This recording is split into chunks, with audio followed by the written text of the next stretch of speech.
The worst thing for me about the poverty issue is the loss of dignity. And it starts from the day that you start being poor, when you have to go into an ODSP office and see a social worker.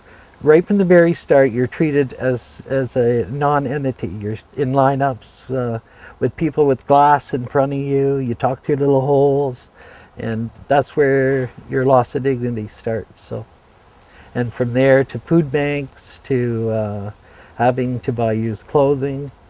This is a downward spiral. I used to work for a living, and until I got cancer, I had my own apartment, was able to pay market rent. And after I got cancer, you're only allowed so much money through ODSP to get an apartment. So I ended up having to apply for a subsidized unit, and I ended up in Regent Park. It wasn't one of my choices. It's they say you get two choices of where you want to live in the city, but because of the shortage of housing in Toronto, you're often stuck where they want to put you. So I ended up living in Regent Park.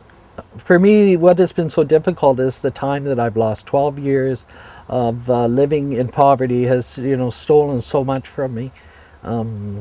Friends have moved on with their lives, and I'm sort of stuck in a zone where I can't get out of. Poverty will be here in Ontario as long as we have governments who refuse to sit down and talk to people who are living in poverty for solutions. The government needs to look at countries like Ireland, who over the last 10 years have been able to reduce poverty by 50%. Here in Ontario, we just sort of, every once in a while, a politician will get up on his horse and say, I'm going to increase this benefit, or I'm going to increase that benefit. But what we need is a plan. If you don't have a plan, even in any type of business, it's going to fail. And that's what's happened here in Ontario over the last 20 years, is we don't have a plan.